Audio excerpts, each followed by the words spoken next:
कैली ही सोला सिंगार तुलसी बाहाँ भरी चूड़ी आई की बाहाँ पहिनाई चूड़ी आई हो तुलसी भरी ली मांगे भर सिंदूरा त माथवा पे बिंदियाई हो तुलसी बांधिली कमर कर धनिया तो पाँव पाए जनियाई हो ओढ़िली लल की चुनरिया ता ओढ़िली लल की चुनरिया ता सिरवा पे गागर धरली गगरियाई हो तुलसी चली दी पनिया भरन के यमुना के तिरवाई हो रहिया में मिली गाई रुके मिलता तुलसी जी से पूछे ता तुलसी जी से पूछाई हो तुलसी कहाँ पायू बाहाँ भरी चूड़िया तो का माथे के बिंदियाई हो तुलसी कहाँ पायू बाहाँ भरी चूड़िया त मथवा के बिंदियाई हो तुलसी कहाँ पायू मांगे के सिंदूरवा त गोड़वा के पायल तो गोड़वा पैजनियाई हो के तुलसी कहाँ पायू मांगे कैसे दूरवा गोड़वा पे बिछुआई हो हंसी हंसी बतावे तुलसी रानी सुनाहू मोरी बहिनी सुनाहू मोरी बहिनी हो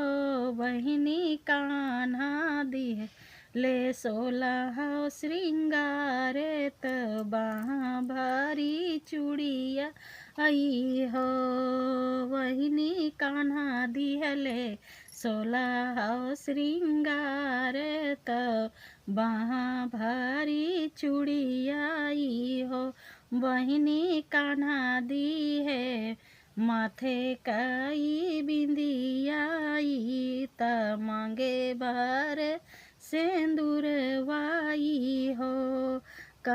बहिनी कान्हा दिहले पाँव पे जनिया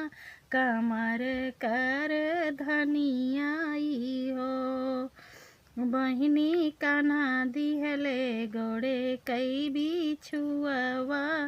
तम गोड़े पौआ के महावारी हो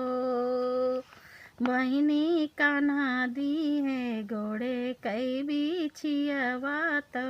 हाथे कई मेहंदियाई हो इतनी वचन सुनी रुक्मिन बिरहा बोल हे बीत घुड़ुकी के बोलाई हो तुलसी मोरे पीठी धरियो अंगारे तो छल हमसे किहलियू हो तुलसी मोरे पीठी धरलियू अंगारे तो छल हमसे किहलियू हो